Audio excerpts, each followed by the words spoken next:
Bangladesh cricket board এটা নাই, এটা হয়ে গেছে হচ্ছে বাপের দোয়া ক্রিকেট বোর্ডে পরিণত হয়েছে। যেভাবে দখল করা, মাননীয় স্পিকার, এই মানবাধিকার কমিশনকে যদি আমরা মন্ত্রণালয়ের অধীনে রাখি এবং ওই মানবাধিকার কমিশনের মধ্য দিয়েই যদি আমরা জুলাই গণ অভ্যুত্থানের এই কার্যক্রমগুলোকে বিচারের এবং নিরীক্ষণের দায়িত্ব দেওয়া হয়, সেক্ষেত্রে এই নিরীক্ষণ কিন্তু প্রশ্নবিদ্ধ হবে। এছাড়াও আমরা যদি দেখি সাংবিধানিক প্রতিষ্ঠানগুলোকে যেভাবে নগ্নভাবে দলীয়করণ করা হচ্ছে, ইতিমধ্যে বাংলাদেশ ব্যাংকে যেভাবে দখল করা হয়েছে, যেভাবে বিসিবিকে যেভাবে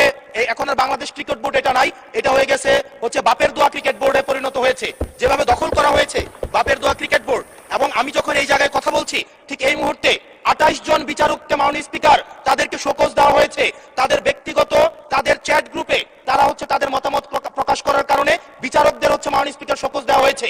এই বাস্তবতায় আমরা এই গণ অভ্যুত্থান পরবর্তী সময়ে যদি জাতীয় মানবাধিকার কমিশনকে একটা মন্ত্রণালয়ের অধীনে রাখি, স্বরাষ্ট্র মন্ত্রণালয়ের অধীনে রাখি, তাদের মাধ্যমে আমরা নিরপেক্ষ কোন ধরনের অনুসন্ধান আমরা কতটা পাবো সেটা নিয়ে কিন্তু আমরা সন্দিহান। সেই জায়গা থেকে এই বিলটিকে যদি আমরা বাস্তবায়ন করতে চাই, এটাকে যদি আমরা ফাংশনাল করতে চাই, শুধুমাত্র অর্নামেন্টাল না, যদি আমরা ফাংশনাল করতে চাই, তাহলে জাতীয় মানবাধিকার কমিশনকে অবশ্যই সেটাকে অটোনমাস করতে হবে। আমার সামনে যারা আছেন, আমরা হয়তো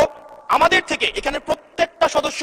নির্যাতন, নিপীড়ন এবং তাদের যে পলিটিক্যাল রিপ্রেশনের মাত্রা শত সহস্র গুণ বেশি। আমরা তাদের কাছে প্রত্যাশা করেছিলাম এই জাতীয় মানবাধিকার কমিশনকে তারা একটা স্বতন্ত্র বডিতে নিয়ে যাবে, অথচ আমরা দেখলাম যারা সবচেয়ে বেশি নির্যাতিত হয়েছে, নিপীড়িত হয়েছে, তারাই এটাকে একটা মন্ত্রণালয়ের অধীনে রাখতে চাচ্ছে।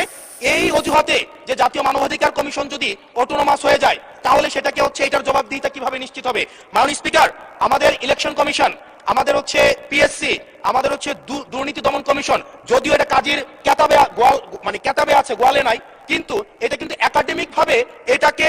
ইভেন ইন্টারন্যাশনালিও এই জিনিসটা কিন্তু অটোনমাস হওয়ার কথা। সেজন্য মাননীয় স্পিকার, যেভাবে বর্তমানে প্রতিষ্ঠানগুলো নগ্নভাবে দলীয়করণ করা হচ্ছে, সেজন্য জাতীয় মানবাধিকার কমিশন যে দলীয়করণ করা হবে না, আবার বাপের দোয়া একটা মানবাধিকার কমিশন বা বিরোধী দল দমন কমিশন করা হবে না, এটার প্রতি কিন্তু আমাদের আস্থা নাই। সেই জায়গাটা থেকে আমরা আপনার মাধ্যমে আমরা এই আমাদের মাননীয় স্বরাষ্ট্রমন্ত্রী সহ আমাদের এইচপিএম এর কাছে অনুরোধ থাকবে, এই বিলটা পাশ করার আগে যেন জাতীয় মানবাধিকার কমিশনের আমরা এটা যেন ইভেন উনার দলেরও একজন মাননীয় সংসদ এই বিষয়ে বক্তব্য দিয়েছেন এবং উনি পয়েন্ট বাই পয়েন্ট এই বিষয়গুলোকে ব্যাখ্যা করেছেন। যদি জাতীয় মানবাধিকার কমিশন দলীয়করণ করা